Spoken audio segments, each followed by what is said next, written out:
मित्रांनो नमस्कार. तर आपणाला इयत्ता नववीसाठी जो अभ्यासक्रम निवडून दिला आहे त्या अभ्यासक्रमाचा आपला या ऑनलाईन माध्यमातून आपला अभ्यास करायचा आहे. तर त्यामध्ये आपल्या अभ्यासक्रमातला जो पहिला पाठ आहे तो आहे गतीचे नियम.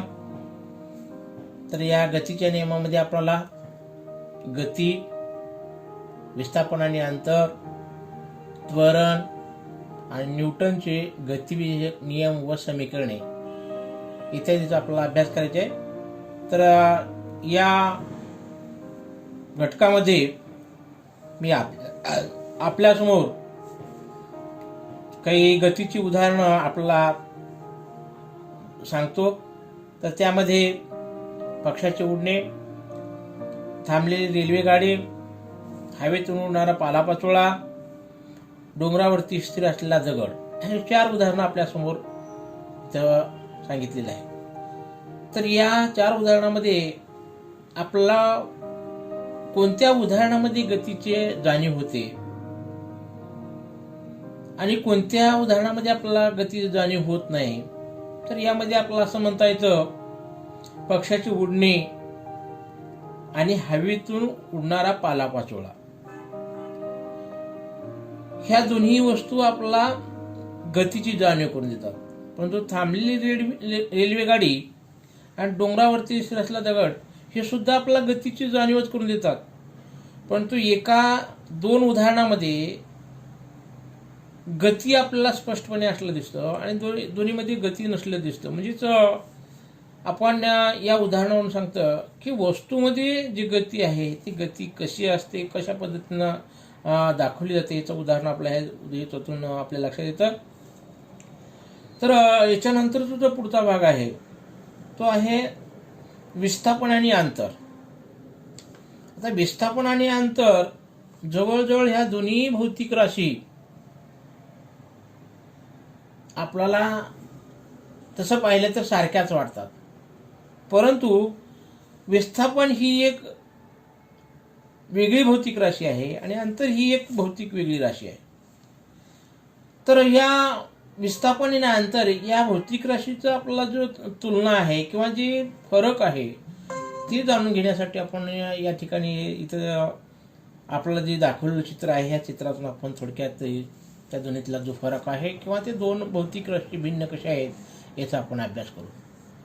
तर याच्यामध्ये आपण चित्रामध्ये पहिलं चित्र जे चित्र दिसतंय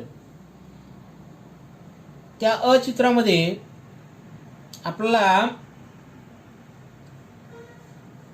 ए पासून बी चं अंतर आपल्याला मोजायचे आहे. हे ए पासून बी चं अंतर आपल्याला 2 पद्धतीनं मोजता येतं. 2 पद्धतीनं मोजता येतं. पहिली पद्धत कोणती, तर ए पासून बी पर्यंतची जी तुटक रेषा दाखवलेली आहे ती तुटक रेषेत ह्या एका प्रकारानं मोजता येतं. म्हणजे ए पासून बी पर्यंत सरळ रेषेमध्ये आपल्याला काय करता येते, ह्याचं जे मोजमाप आहे ते मोजमाप करता येतं. आणि दुसरं, ए पासून जे वक्रकार रेषा आहे त्या वक्रकार रेषेच्या सहाय्यानं सुद्धा आपल्याला त्याचं जे मोजमाप आहे ते मोजमाप करता येतं. आता दोन्ही लांबी आहेत. पहिला जो प्रकार आहे ए पासून बी पर्यंत तुटक रेषा ती तिची लांबीच आहे, ए पासून बी पर्यंतची लांबी आहे. आणि दुसरी ए पासून जी वक्रकार रेषा आहे त्या वक्रकार रेषेच्या सहाय्यानं जर आपण त्याची जी लांबी मोजली ती सुद्धा काय माहिती का त्या लांबीचं मोजमाप ठरू शकतं. परंतु आता या ठिकाणी आपल्याला इथं विस्थापन आणि अंतर काय हे आपल्याला पाहायचे आहे. तर ए पासून बी पर्यंत जे तुटक रेषेत दाखवलेली जी लांबी आहे त्या लांबीला आपण काय म्हणतो, विस्थापन म्हणतो. आणि ए पासून बी पर्यंत जे वक्रकार मार्गाने जे लांबी दाखवली आहे त्या लांबीला आपण अंतर म्हणतो. आता हे झालं त्याच्यातला पहिला फरक. आता ए आणि बीला काय म्हणायचं, प्रत्यक्ष लांबी म्हणायचं. आणि ए पासून बी म्हणजे मार्गाकार म्हणजे वक्रकार मार्गाने जी आकारलेली लांबी आहे ती लांबी म्हणजे काय, तिचं अंतर आहे. म्हणजे अशा पद्धतीने विस्थापन आणि अंतरातला आपल्याला एक फरक सांगता येतो. दुसरी गोष्ट म्हणजे विस्थापन ही काही विशिष्ट दिशेमध्ये आहे, विशिष्ट म्हणजे ठराविक दिशेमध्ये आहे. परंतु जे अंतर आहे ती ठराविक दिशा नाही, अनेक वेळेस तिची दिशा बदललेली आहे. म्हणजे त्याला ठराविक अशी दिशा नाही. म्हणजे या ठिकाणी आपल्याला विस्थापन या अंतर ह्या दोन्हीतला दुसरा फरक आहे. तर दुसरा फरक आपल्याला काय सांगता येतो की विस्थापन हे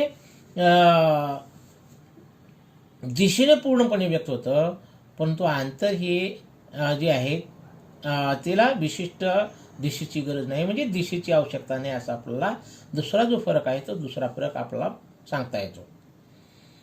आता या ठिकाणी आणखी एक उदाहरण घेऊ आपण. तर इथं आपल्याला काय केलं आहे, एक 2 घरं आणि एक शाळा दाखवलेली आहे. आता 2 घरं म्हणजे एक शीतल आणि प्रशांत या दोघांचं घर आहे, आणि इकडे एक संगीताचं घर आहे. पुन्हा त्याच्यानंतर पुढच्या ठिकाणी काय आहे, शाळा दाखवलेल्या आहे. असे 3 स्थळ आहेत. तर या 3 स्थळामध्ये जेव्हा आपण शीतल आणि प्रशांतच्या घराकडून जर पाहिलं, तो मार्ग ये मार्ग आहे, आणि त्यानंतर संगीताच्या घरापासून शाळेपर्यंत हा एक बी मार्ग आहे. मग आता या ठिकाणी ह्या दुसरे जे चित्र आहे, या चित्रामध्ये शीतल व प्रशांत. आता शीतल काय करते, मार्ग ए मार्ग बी इकडून शाळेला जाते, म्हणजे संगीताच्या घरी जाते आणि संगीता ते दोघी मिळून शाळेत जातात. परंतु जो प्रशांत आहे, तो प्रशांत या मार्गाने न येतात, तो सरळ मार्गाने, जो तिसरा मार्ग आहे त्या सरळ तिसऱ्या मार्गाने काय करतो, शाळेला जातो. आता या ठिकाणी जर आपण पाहिलं तर जे प्रशांत आहे त्या प्रशांतचं इथं विस्थापन होतं, परंतु जे शीतल आहे त्या शीतलचं इथं काय होतं माहिती आहे का, अंतर कापलं जातं. म्हणजे जे प्रशांतची शाळेपर्यंतची लांबी जी आहे ती लांबी म्हणजे विस्थापन आहे, आणि जे शीतलच्या घरापासून शाळेपर्यंतची जी लांबी आहे ती म्हणजे अंतर आहे. आता इथं याला अंतरच का म्हणायचं, तर इथं वेगवेगळ्या ठिकाणी दिशा बदल झालेला आहे. म्हणजे शीतल दिशा बदलते, परंतु प्रशांत दिशा बदलत नाही. म्हणून प्रशांतची जी लांबी आहे ती लांबी काय आहे, प्रत्यक्ष मार्गक्रमण केलेली लांबी आहे, म्हणून त्याला आपण विस्थापन म्हणतो.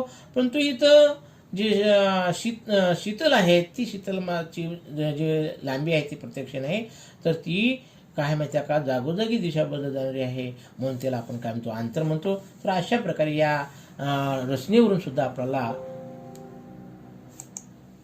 अंतर आणि ह्याच्यातलं जे फरक आहे, विस्थापनाचा फरक आपल्याला सांगता येतं. तर हे झालं काय माहिती काय, या विस्थापन आणि अंतरातलं भाग. आता थोडक्यात त्याची व्याख्या पाहू आपण. तर अंतर म्हणजे 2 बिंदूच्या दरम्यान गतिमान असताना वस्तूचे प्रत्यक्ष केलेलं मार्गक्रमण.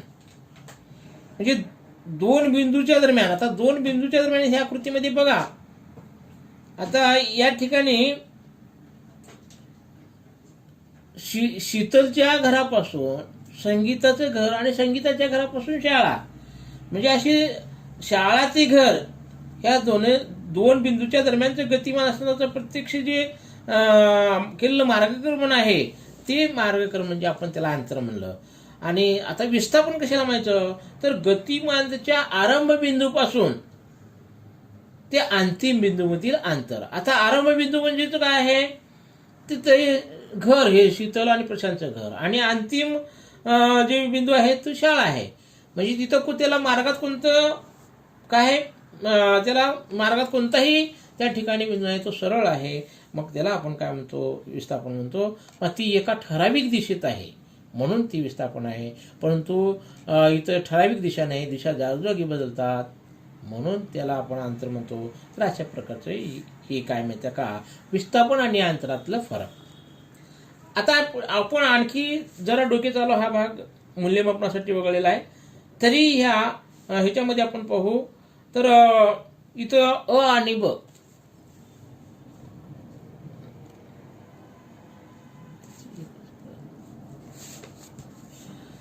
तर हे जे अंतर आणि विस्थापनाच्यासाठी ही आता आपलं आणखी एक इथं हे दाखवलेलं आहे चित्र. तर त्या ठिकाणी एक मोटार गाडी आहे, कार. तर ती कार पी या बिंदूपासून क्यू या बिंदूपर्यंत जाते आणि परत क्यू बिंदूपासून पी बिंदूपर्यंत क्यू बिंदूपासून पी बिंदूपर्यंत येते. मग आता या ठिकाणी आपला तिनं कापलेलं अंतर आणि तिचं विस्थापन किती असं जर विचारलं तर आपला इथं कापलेलं अंतर 720 मीटर म्हणता येतं आणि जे विस्थापन आहे ते विस्थापनाला 360 मीटर असं म्हणता येतं. तर अशा पद्धतीने काय माहिती का हे ह्या उदाहरणावर सुद्धा सांगता येतं. तर हे झालं काय माहिती का विस्थापन आणि अंतरातला भाव. आता पुढे एखादी जी वस्तू आहे, एखाद्या वस्तूचं विस्थापन 0 असेल तर त्याच वस्तूने प्रत्यक्षात कापलेलं अंतर 0 असू शकत नाही. 0 विस्थापन झाला म्हणजे कापलेलं अंतर 0 नाही, तर कापलेलं अंतर हे काय आहे, त्या मूळ बिंदूपासून, आरंभ बिंदूपासून अंतिम बिंदूमधील जे काही अंतर असते ते अंतर म्हणजे त्याची मोजमाप असू शकतं. मग अशा पद्धतीने ही काय ह्या दोन्हीतलं फरक आहे. आता पुढचा जो घटक आहे तो पुढचा घटक आहे चाल व वेग. आता चाल व वेग याचा अभ्यास करत असताना आपला अगोदर ह्या 2 प्रश्नाचं उत्तर आपण पाहिलं पाहिजे. तर भौतिकशास्त्रामध्ये 2 प्रकारच्या राशी आहेत. एका राशीला सदिश राशी आणि दुसऱ्या राशीला अदिश राशी असं म्हणलं जातं. आता सदिश आणि अदिश म्हणजे काय, तर ह्या भौतिकशास्त्रातल्या 2 राशी की अशा काही राशी आहेत त्या राशी पूर्णपणे व्यक्त होण्यासाठी दिशा आणि परिमाण याची आवश्यकता असते. दिशा आणि परिमाण जर दिलं तर ती राशी पूर्णपणे व्यक्त होऊ शकते. मग अशा राशीला सदिश राशी म्हणायचं. आणि अशा काही राशी आहेत की त्या फक्त परिमाण दिले की पूर्णपणे व्यक्त होतात, त्याला आपल्याला दिशेची आवश्यकता नसते. मग अशा राशीला अदिश राशी म्हणतात. म्हणजे दिशेसहित आणि दिशा नसणे, म्हणजे अशा पद्धतीनं 2 प्रकार आपल्याला भौतिकशास्त्रामध्ये पाहायला मिळतात. तर काही उदाहरणं घेऊ आपण. उदाहरणं घेतल्यानंतर आपल्या लक्षात येईल की त्या राशी कोणत्या आहेत. उदाहरणार्थ अंतर, चाल, वेग, वेळ, विस्थापन या 4 राशीचा आपण विचार करू. 4-5 राशीचा विचार करू. तर अंतर आणि चाल आणि वेळ ही 3 राशी घ्या. तर अंतर, चाल आणि वेळ इथं आपण जर पाहिलं तर या ठिकाणी अंतर आणि वेळ याला काय माहिती का दिशेची आवश्यकता नाही. तर दिशा नसतानाही त्याचं आपलं अंतर आणि वेळ हे पूर्णपणे व्यक्त करता येतं. म्हणून ह्या अंतर आणि वेळ ह्या 2 काय आहेत माहिती का अदिश राशी आहेत. आणि चाल, वेग आणि विस्थापन याला मात्र परिमाण दिलं तर हे पूर्णपणे व्यक्त होत नाहीत. तर या राशींना आपल्याला दिशेची आवश्यकता आहे, दिशा असलीच पाहिजे. म्हणून चाल, वेग आणि विस्थापनाला आपण काय म्हणतो सदिश राशी म्हणतो. तर अशा प्रकारे या राशीचं आपल्याला सदिश आणि अदिश राशीमध्ये वर्गीकरण करता येतं. आता या ठिकाणी चाल आणि वेग मध्ये पहा आपल्याला 2 सूत्र दाखवलेलं आहे. एक चाल बरोबर कापलेले एकूण अंतर भागिले लागलेला एकूण कालावधी आणि दुसरा आहे वेग बरोबर विस्थापन आणि वेळ. आता ही 2 जे समीकरण आहेत या दोन्ही समीकरणाचा जर आपण विचार केला तर चाल आणि वेग म्हणजे काय याची व्याख्या आपल्याला करता येते. चालीचं आणि वेगाची व्याख्या आपल्याला स्वतंत्रपणे सांगता येतं. मग आता आपण वेग कशाला म्हणायचं, तर एखाद्या वस्तूने एकक कालावधीत एकाच दिशेने कापलेलं अंतर, मग ते जे कापलेलं अंतर आहे त्या अंतराला वेग असं म्हणतात. आता एखाद्या वस्तूने एकक कालावधीत म्हणजे तो कालावधी सेकंदात असेल, तो कालावधी मिनिटात असेल, तो कालावधी तासात असेल, आणखी कोणत्या वेळ मोजण्याच्या प्रमाणात असेल तर त्याला एकक कालावधी म्हणायचं. तर मग या एकक कालावधी एकाच दिशेने, आता एकाच दिशेने जर तर दिशा न बदलता ती जर एकाच दिशेत असेल त्याच दिशेत जर कापलेलं अंतर असेल तर त्या कापलेल्या अंतरास काय म्हणतात माहिती आहे का वेग असं म्हणतात.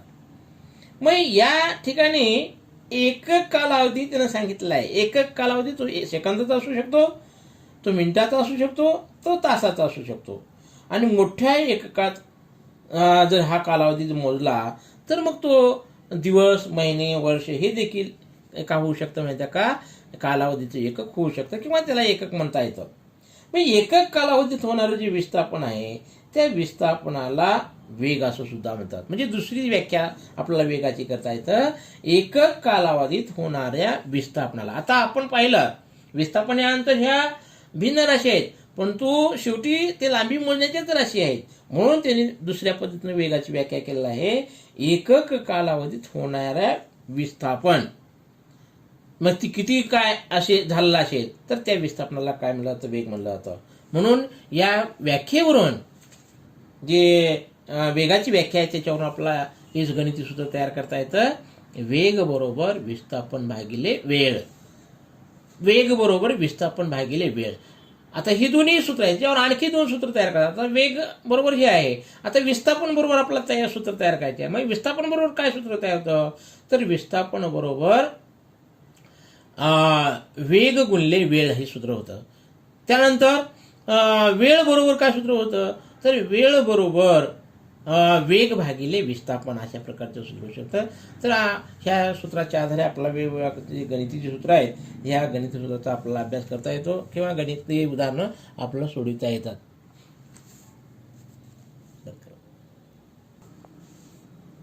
चाल आणि वेग यांची एकक सारखीच असतात.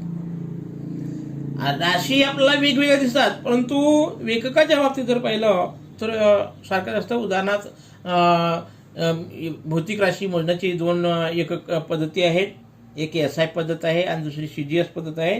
तर SI पद्धतीमध्ये या वेगाचं आणि चालीचं एकक मीटर प्रति सेकंद आणि CGS पद्धतीमध्ये सेंटीमीटर प्रति सेकंद असं आहे. म्हणजेच आपल्याला त्याच्यामध्ये भिन्न नाही हे आपल्याला दिसून येतं. आणि चाल अंतराशी संबंधित असते तर वेग विस्थापनाशी. म्हणजे एक राशी अंतराशी संबंधित आहे तर एक राशी विस्थापनाशी संबंधित आहे हे सुद्धा आपल्याला लक्षात येतं. आणि गती सरळ असेल तर चाल आणि वेग यांचं मूल्य सारखंच असतं. आणि हे जर वेगवेगळं असेल, गती जर सरळ नसेल मग त्यावेळेस मात्र हे चाल आणि वेगचं मूल्य सारखेच असत नाही. आणि एकक वेळेत होणारं जे विस्थापन आहे त्या विस्थापनाला वेग म्हणतात, अशी आपण त्याची व्याख्या पाहिली. आता याच ह्याच्यानुसार आपल्याला एक वेगाचा आणि चालीतला जो फरक आहे तो फरक आपल्याला एका गणिती उदाहरणाद्वारे सांगता येतं. आणि ते गणिती उदाहरण आहे आपलं जे मागच्या पृष्ठावर क्रमांक 1 वर जे शीतल व संगीता यांच्या घरातील जे सरळ रेषेतील अंतर 500 मीटर आहे आणि संगीताचं घर व शाळा यामधील अंतर किती आहे, 1200 मीटर आहे.